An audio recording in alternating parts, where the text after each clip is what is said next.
Mélanie, this is the weekly highlight news of Radio NUG. I'm James. Here are the news highlights for this week.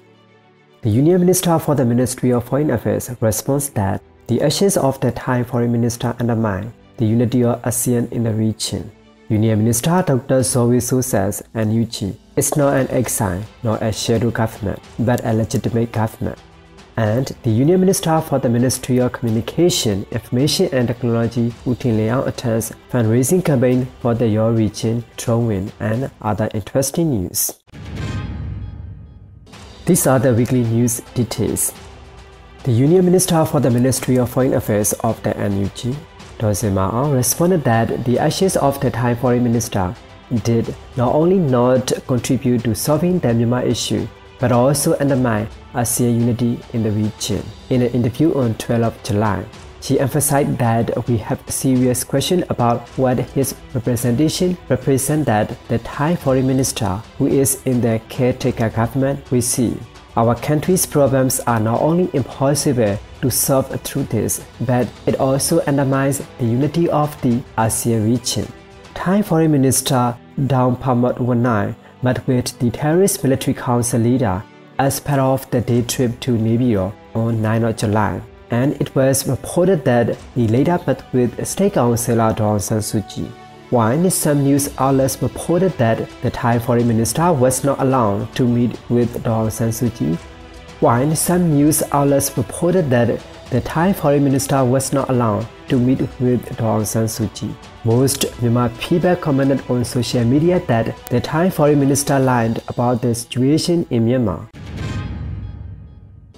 The Union Minister for the Ministry of Foreign Affairs of the NUG, Daw Zin Ma Aung, met with the Honourable Oliphant, Parliamentary Secretary to the Minister of Foreign Affairs, on behalf of the Honourable Mélanie Joly, Minister of Foreign Affairs, on 13 July, according to the Canadian Department of Foreign Affairs official announcement. The Parliamentary Secretary Oliphant reiterated Canada's condemnation of the Myanmar regime 2021 coup, the escalation of armed conflict and violence, and the targeting of civilians, which have had far-reaching consequences for humanitarian action, human rights, politics, and economics in the region. Parliamentary Secretary Oliphant highlighted Canada's ongoing commitment to responding to the Myanmar and Rohingya crisis, including support for the efforts of the broad range of pro-democracy stakeholders in Myanmar who are advancing a democratic, peaceful, and inclusive Myanmar, of which the NUG is an important voice. Parliamentary Secretary Oliphant welcomed recent action by the NUG to model its vision of an inclusive Myanmar and important commitments made at the UN Human Rights Council to take off the steps needed to protect civilians and ensure compliance with international law.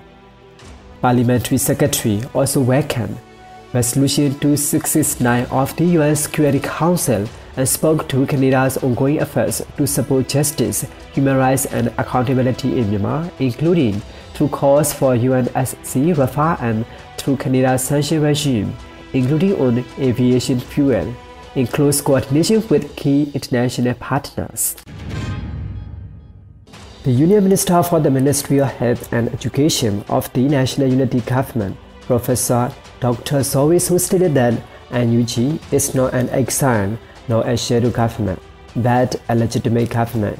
In the article published in the Diplomat magazine, the Union Minister emphasized that NUG is neither an exile nor a shadow government. NUG is a legitimate government made up of the elected representatives from the previous democratic elections and representatives from other ethnic groups.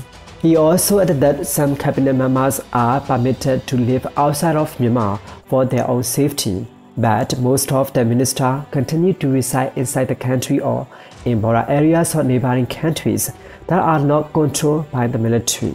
Furthermore, 53% of NUG government members are non-Burmese and most of them are ethnic, and just 38% are members of the NLD.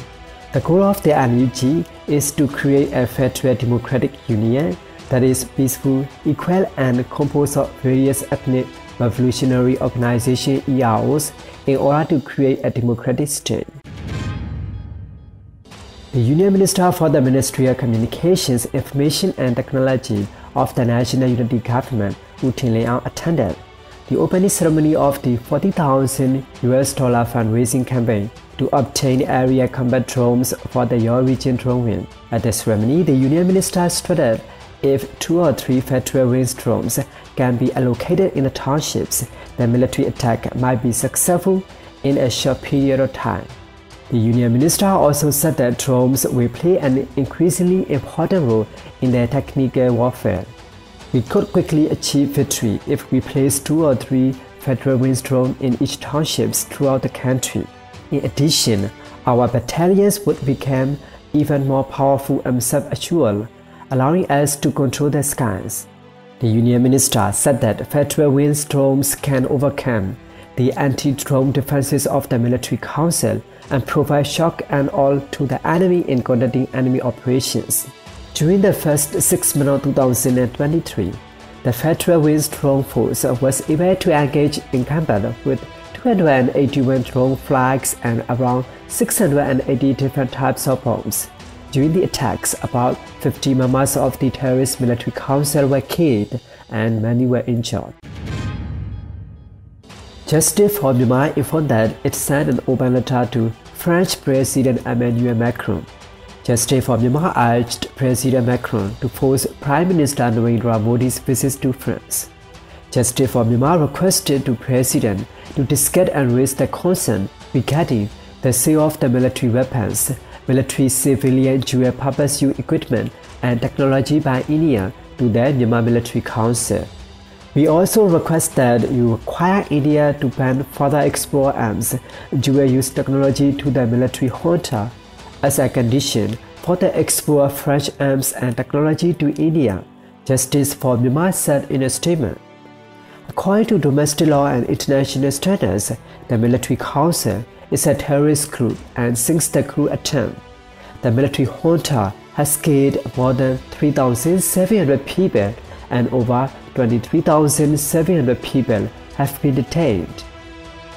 These are the weekly highlight news of Radio NUG. We will present more interesting weekly local news to you. Thanks for joining our news.